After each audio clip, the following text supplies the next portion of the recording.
Somos estudiantes de la Universidad Estatal del Sur de Manabí. Estamos cursando el sexto semestre paralelo A1 de la asignatura de hormigón. El tema a tratar de este video es análisis de carga de diseños norma NET 15. Como podemos ver, tenemos subtemas que son las bases del diseño, la combinación de carga, los factores de reducción de resistencia, cargas permanentes, cargas variables, cargas occidentales y carga sísmica. Eso lo veremos a continuación. ¿Qué son las cargas? Fuerzas que actúan sobre una estructura que son una parte fundamental al momento de una construcción. Como vemos en esta imagen, pueden existir cargas muertas, cargas vivas. En esta edificación vemos que una carga muerta es la del techo, la de los pisos y de los muros, y carga viva de las personas, muebles y dependiendo de su zona y su clima. Aquí vemos que es la nieve porque esta se acumula en el techo y se hace una carga. Programas de diseño. Pues en el análisis de carga de diseño se refiere al proceso de determinar y calcular las cargas que actúan sobre una estructura o componente de construcción. El objetivo principal es garantizar que la estructura sea capaz de soportar de manera segura todas las cargas a las que estará expuesta durante su vida útil.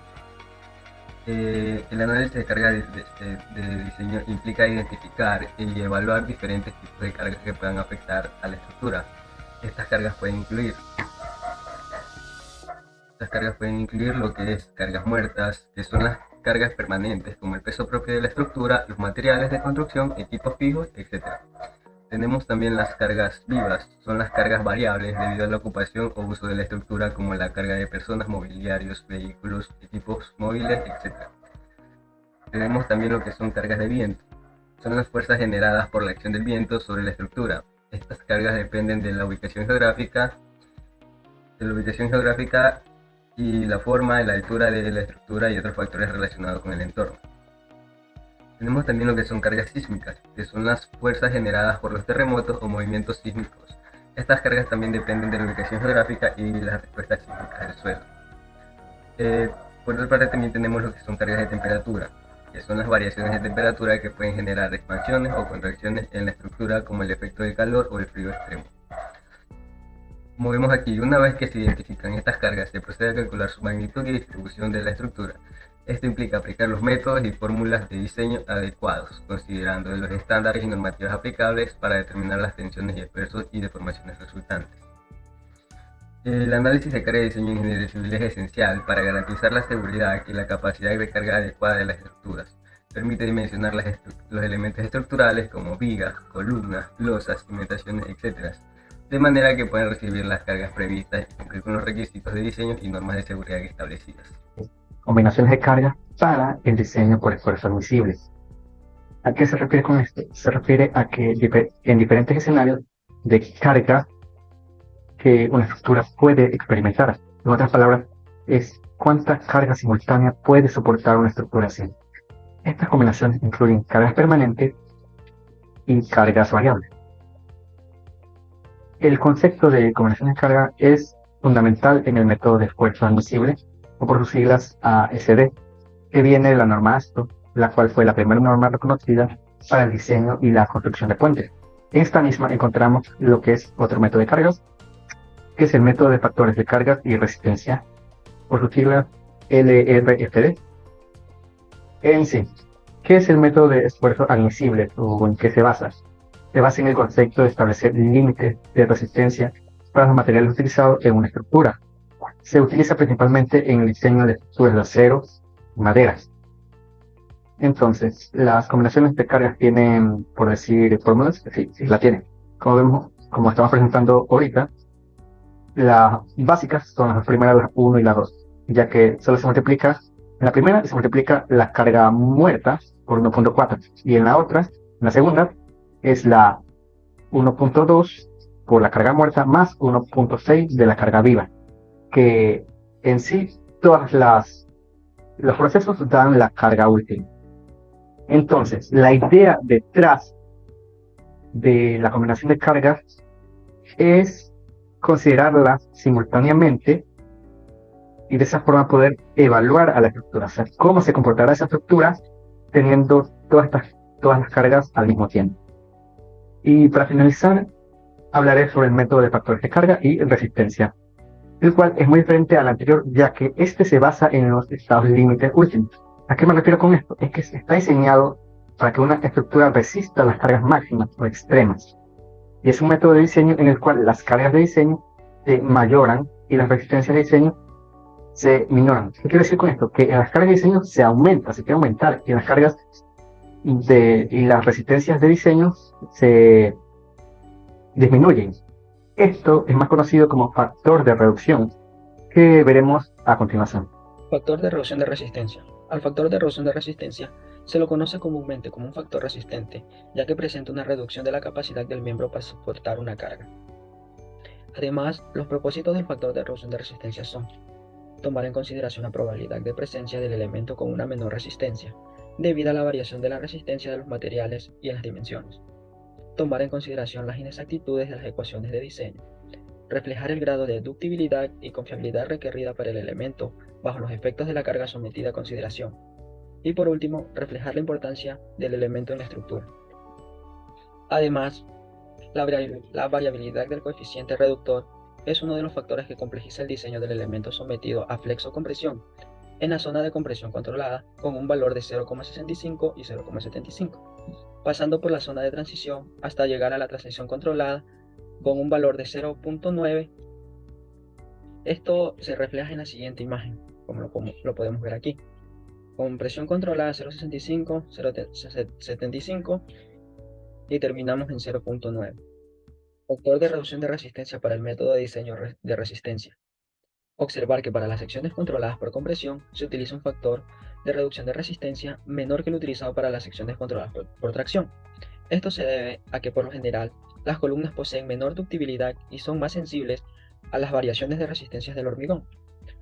En esta tabla les voy a mostrar los factores de reducción para las secciones controladas por tracción. En secciones controladas por tracción tenemos un factor de reducción de 0,90. En lo que son secciones por compresión, elementos con armaduras espiral que satisface lo especificado en el 10.9.3, otros elementos armados. Estos van a tener un factor de reducción de 0,65 a 0,70. Corte y torsión, vamos a tener 0,75. En lo que es aplastamiento del hormigón, 0,65. Zonas de anclaje de postezado, 0,85. Y lo que son modelos de bielas, 0,75. Es el factor de reducción de resistencia para los elementos estructurales. Esto varía con los diferentes tipos de comportamiento y los elementos estructurales, así como podemos ver en la siguiente figura. Cada elemento estructural tiene un factor de reducción. En lo que es vigas a flexión, nuestro factor de reducción va a ser de 0,9. Columnas con estribo, 0,7. Columnas que soportan cargas axiales muy pequeñas, 0,7 y 0,9. En lo que son vigas cortantes a torsión, vamos a tener un factor de reducción de 0,85. Vamos a hablar sobre las cargas permanentes. Cuando se determinen las cargas permanentes como fines de diseño, deberán de utilizarse pesos reales de la materia y elementos de construcción de ausencia para la información suficiente. También se utilizarán los valores especificados en el presente reglamento. Aparte de esto, también tenemos las cargas permanentes de vigas. Estas influyen como cargas permanentes lineales en la estructura, siendo parte de la misma y mayormente apoyándose sobre las columnas. También tenemos las cargas permanentes de columnas, que estas influyen como cargas permanentes puntuales en las estructuras, siendo parte de la misma mayormente apoyándose sobre ellas mismas, o si no también se pueden apoyar sobre las bases. Tenemos cargas permanentes de base. Estas se pueden variar según el tipo que se utilicen en los distintos proyectos, actuando como cargas permanentes, siendo parte de la parte final de la estructura, y obviamente se van a apoyar sobre el suelo. Por último tenemos las cargas permanentes por empuje. Estas influyen como cargas permanentes distribuidas, actuando como un factor externo, como el distinto de los suelos o agua sobre los muros de contención de la estructura. Cargas variables. ¿Qué son las cargas variables? Las cargas variables son las cargas vivas que tiene la estructura, que pueden ser variables.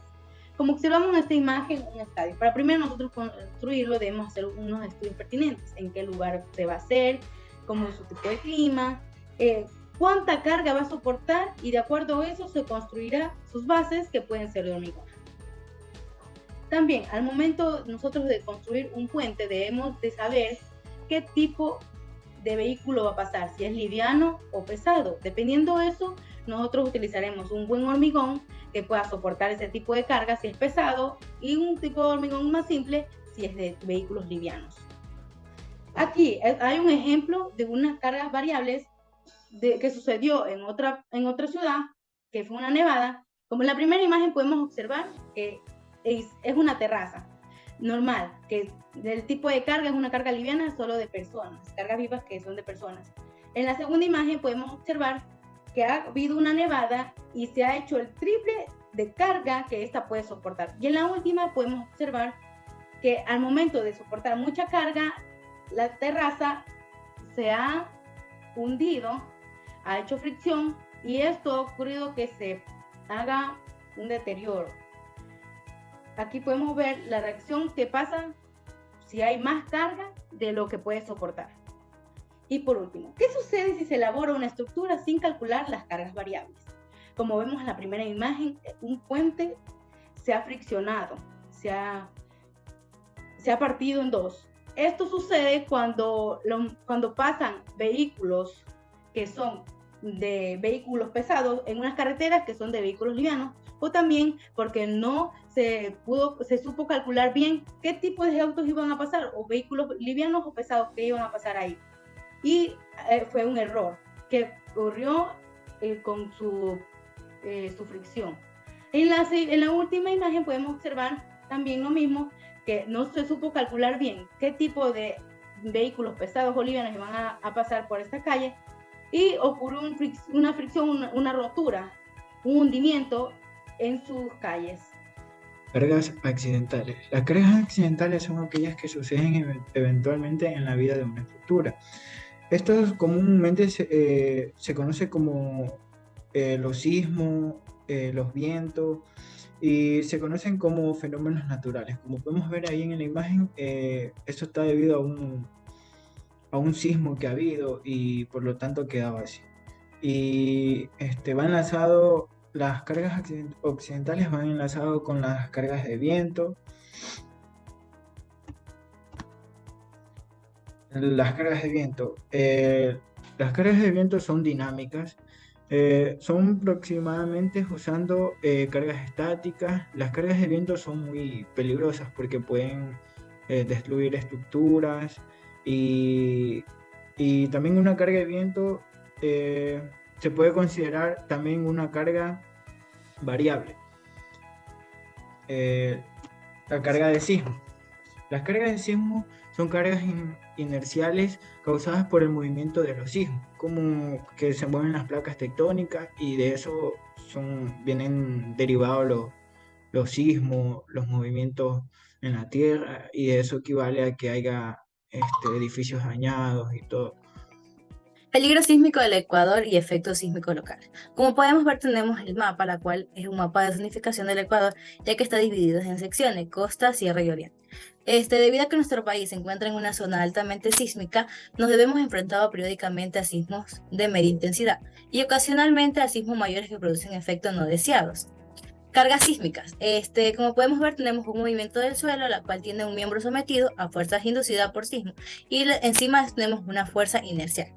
¿Qué es la carga sísmica? Se considera un 100% de la carga muerta, correspondiente al capítulo de la norma NEC CCG1, correspondiente a la carga y materiales, las cuales es multiplicada por el coeficiente sísmico según el capítulo 2. Peligro sísmico y requisito del diseño sísmico resistente de la norma ecuatoriana de la construcción NEC CEDS.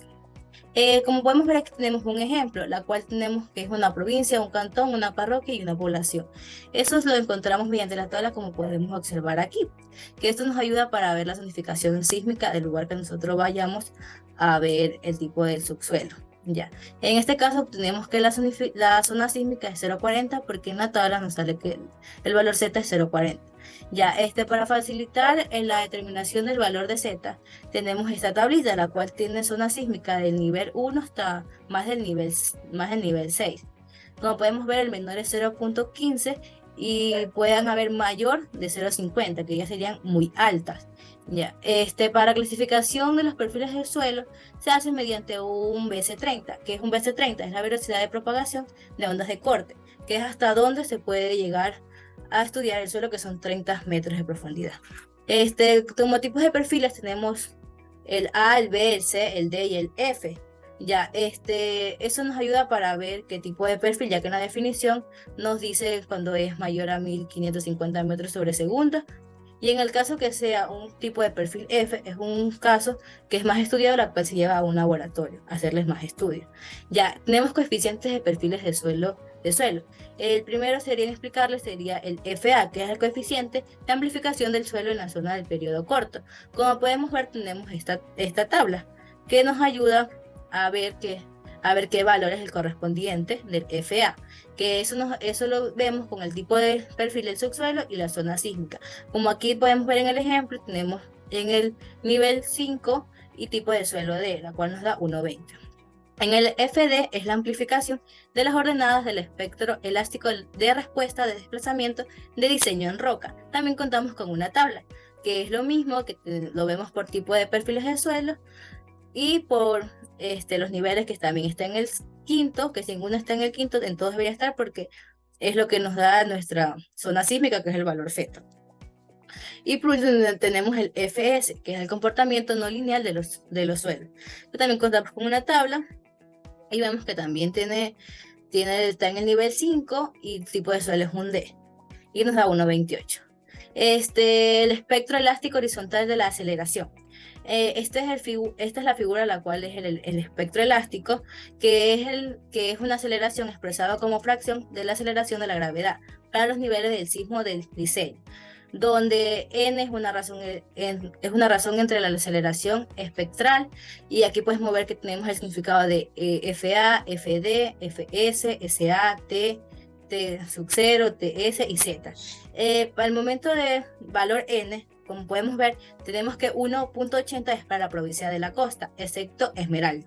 Y en valor de n, que es la razón entre la aceleración espectral, que es 2,48, es la provincia de la Sierra, Esmeralda y Galápagos.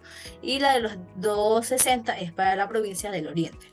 Y como podemos ver en esta diapositiva, tenemos CA igual NZ-FA, la cual donde N tiene también que es la razón entre la aceleración espectral, el valor de R, que nos dice que cuando es un tipo de suelo E se utiliza el 1,5 para tipo de suelo E, y para todos los tipos de suelo menos el tipo de suelo E se utiliza en R, se reemplaza con el valor 1, y así como podemos ver en las demás.